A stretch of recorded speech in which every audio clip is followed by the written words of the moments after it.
Imagine a place that tells a story spanning centuries, where culture and nature intertwine to create something truly extraordinary.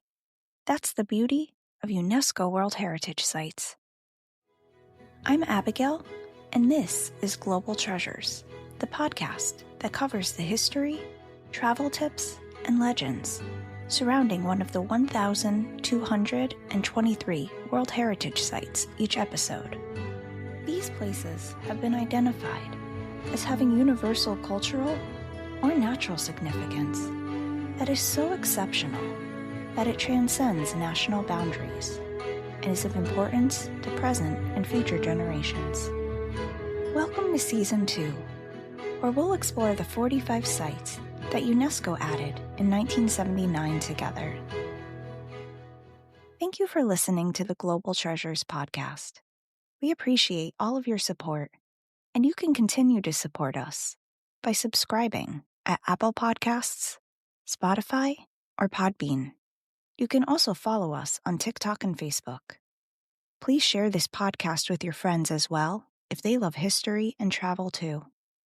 In the heart of central Bulgaria lies the Thracian Tomb of Kazanlak. This ancient tomb is part of a vast royal necropolis nestled in the valley of the Thracian rulers, a region that holds the remains of more than 1,000 tombs belonging to ancient royalty and nobility. A necropolis is a large cemetery filled with monumental tombs. The tombs themselves offer a glimpse into the daily lives and belief systems of the Thracians, an ancient people who once inhabited the lands of southeastern Europe. Known for their vibrant folklore and elaborate funerary practices, the Thracians left behind a powerful legacy and rich history, which is believed to have influenced both the Romans and the Greeks. Interestingly enough, the Greeks and the Romans viewed the Thracian people as savages and did not look kindly upon them. Historically, the Thracian population mingled with incoming Slavic tribes, a blending of cultures that continued with the arrival of the Bulgars. This eventually led to the development of the First Bulgarian Empire. The Bulgars, Slavs, and the Thracians slowly blended together, producing the Bulgarian people, whose culture reflects the ancient civilizations that once prospered in these lands. Dating back to the 4th century BC, the paintings within this tomb are the best preserved examples of Hellenistic art in Bulgaria. Picture a narrow corridor leading to a round, domed chamber, just large enough to fit bodies for a burial. Instead of a dark, dank mausoleum, it's painted and decorated with murals of a Thracian couple at a ritualistic funeral feast. These feasts were a tribute to those who passed away, as well as a means to reinforce social ties and boast if you held a place high in the social hierarchy. Gifts, such as alcohol, were often dispensed as a symbolic gesture to make sure their loved ones could enjoy their favorite things in the afterlife. The mural shows a seated couple grasping at each other's wrists. They're seated separately in different ornate chairs. Horn musicians can be seen playing instruments as they march in line. It also depicts animals, specifically horses. Saddled horses are being led in one scene, while another shows a porter drawing an awaiting chariot, and a chariot race in progress at the very top of the dome. The trim of the ceiling depicts cattle skulls draped with scarves across their horns, and what appears to be a floral pattern. What all of this means symbolically continues to be debated to this day. The tomb was discovered accidentally in the 1940s, and they were amazed that the colors were still so rich and the pictures so vivid after thousands of years. It's worth noting that this tomb also has ties to another UNESCO World Heritage Site located in Bulgaria, Madara Rider. Madara Rider is a relief from the 7th century AD, which looks like a Thracian horseman relief. If you would like to go back and listen to that episode, it's Season 2, Episode 22. Now that you have some of the context and history, if you want to visit this stunning tomb, let me discuss some logistics and other travel tips you might find helpful. I'll also be sure to post links in the show notes to help make planning your trip a bit easier at no extra cost to you.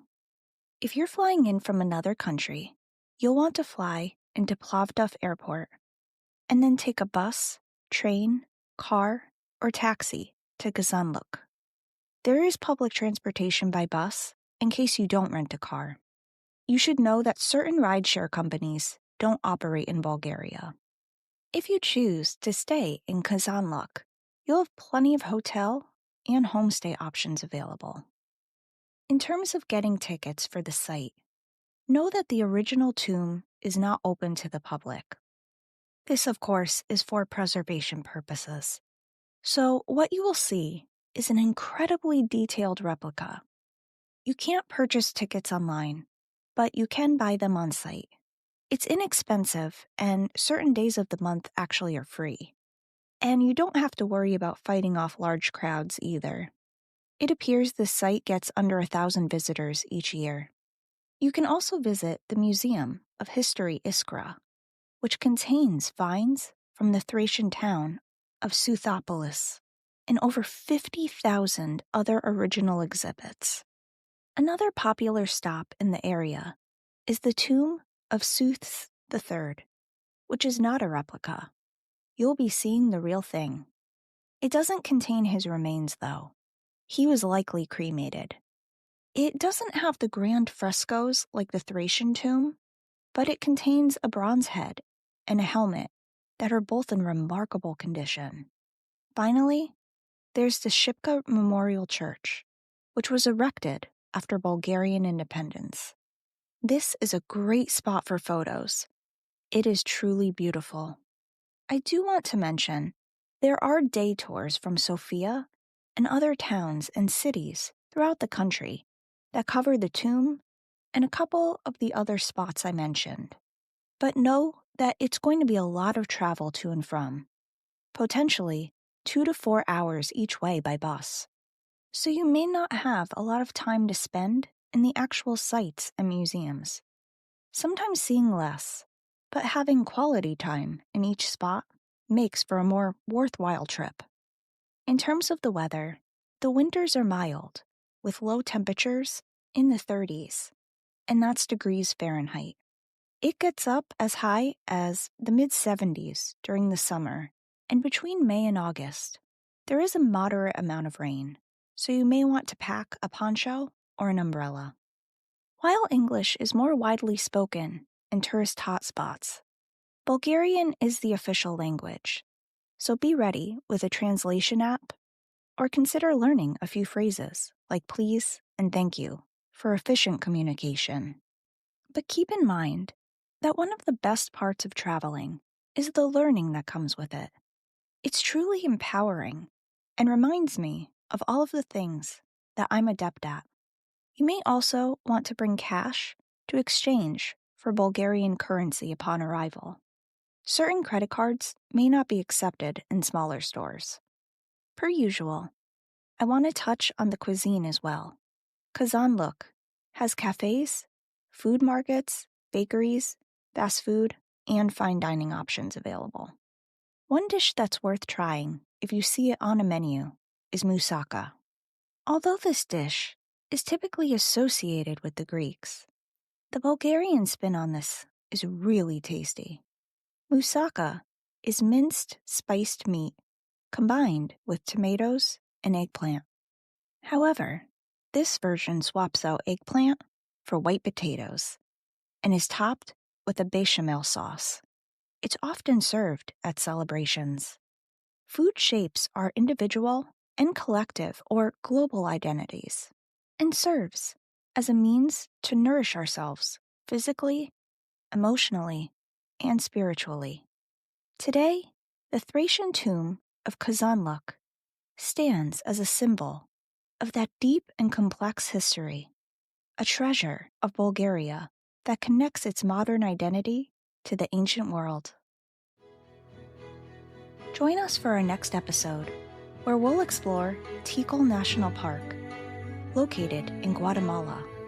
The center of this jungle contains Mayan temples and palaces, and most famously was used as a site for filming none other than the Star Wars film Episode 4, A New Hope.